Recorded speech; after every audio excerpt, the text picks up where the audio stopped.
Hello, hello to all who is listening and watching. Hello to dear classmates and of course dear professor. My name is Javid Farzaliev.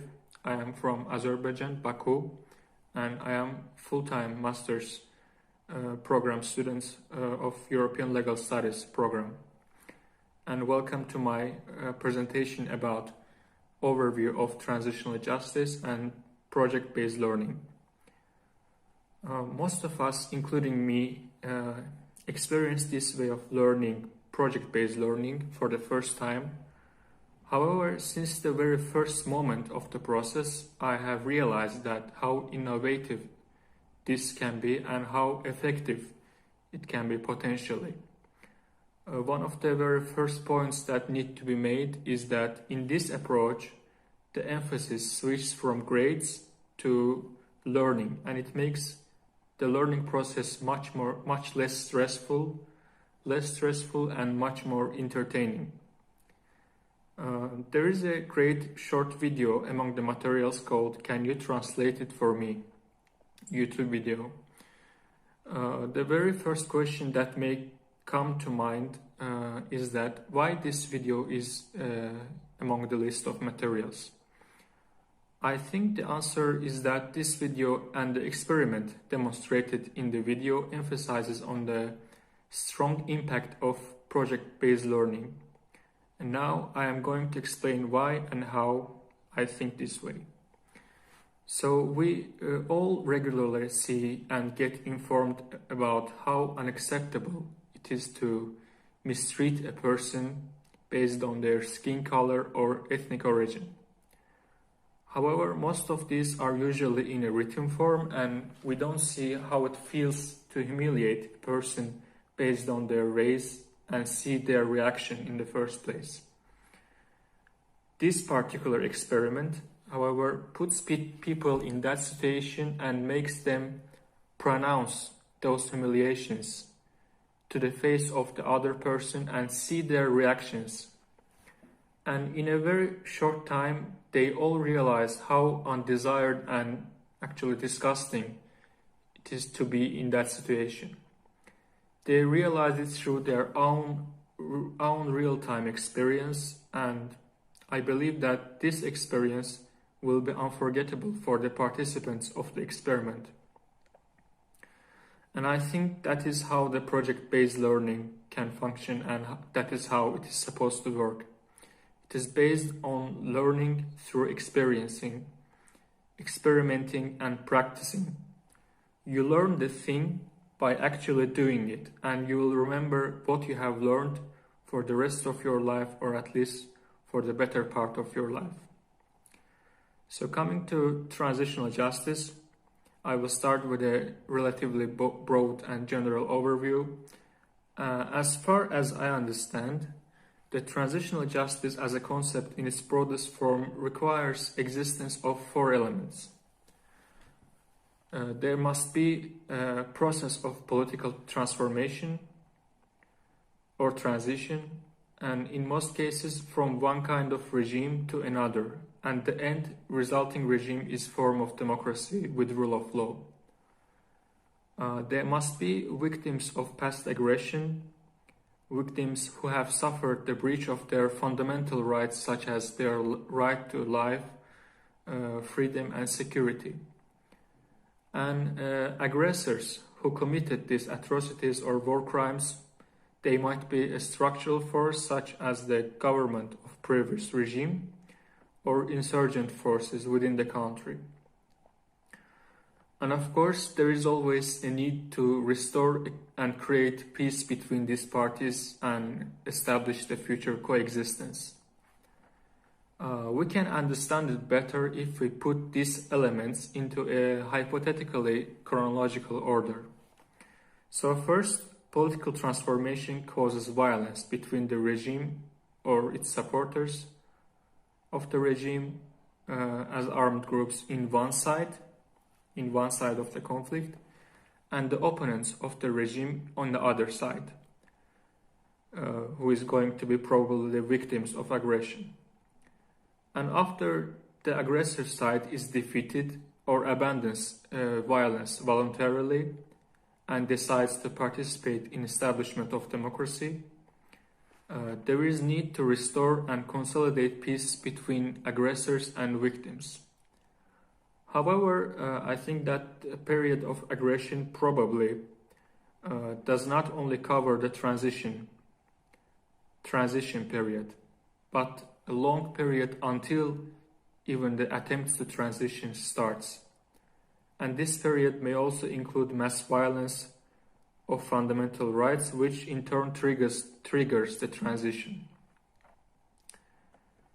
So by looking at the PowerPoint slides, I realized that the last stage of transition, which is the need to consolidate peace, requires all other three elements to come together.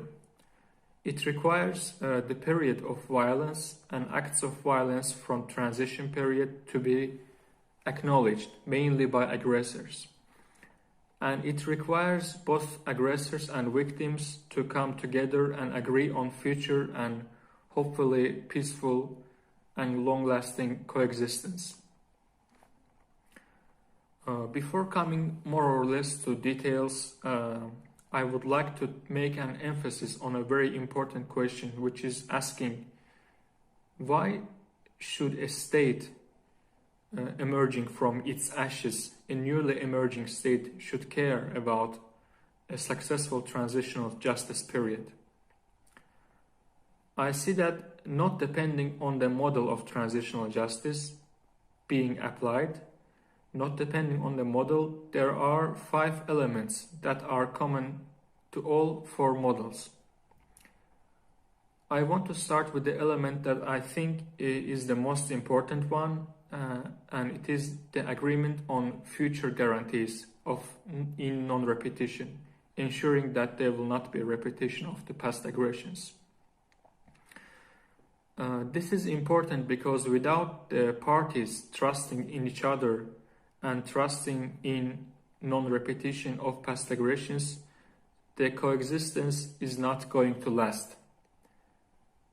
And establishment of coexistence is one of the 3 main objectives of successful transitional justice period.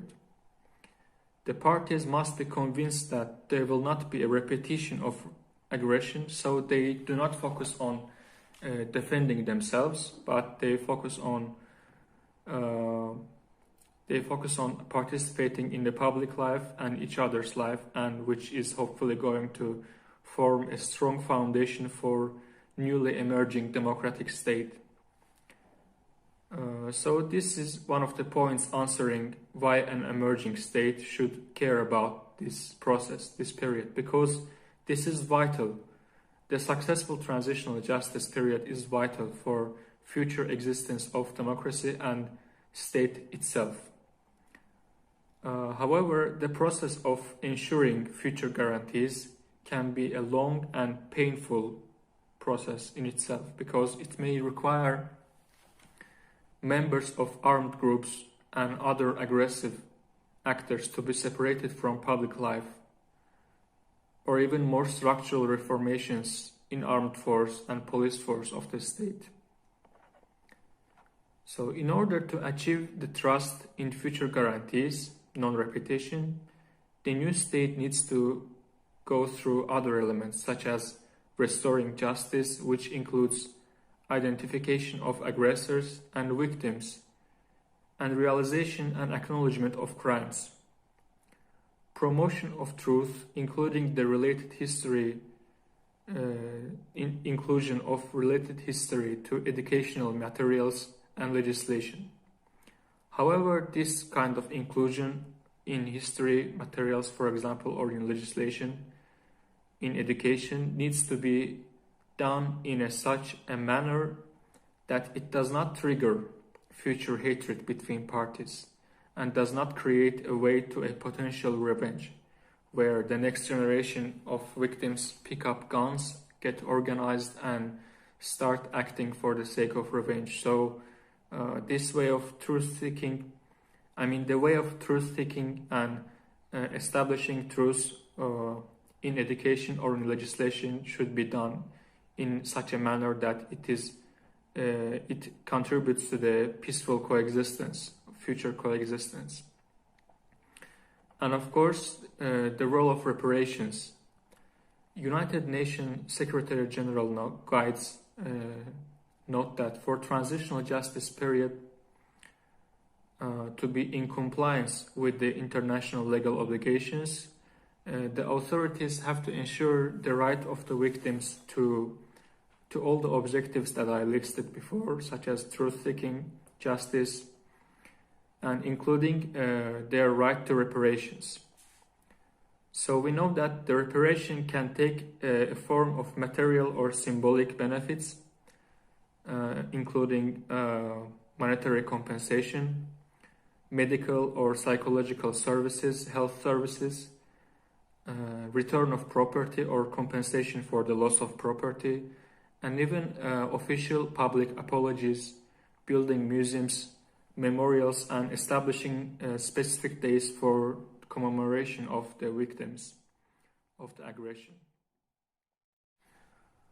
From the potential content of reparations, we see that these objectives, elements that are common for every model of transitional justice, such as the reparations, truth-seeking, establishing justice, reparation, are not mutually exclusive at all. They are not mutually exclusive. In fact, truth-seeking, establishing justice, and reparations are kind of objectives that enforce each other, and applying a more holistic approach to the process can help truth commissions and authorities to achieve much more successful transitional justice process. The same guideline by United Nations tells us that based on experience, most successful reparation programs are designed in consultation with affected communities, particularly victims and women groups.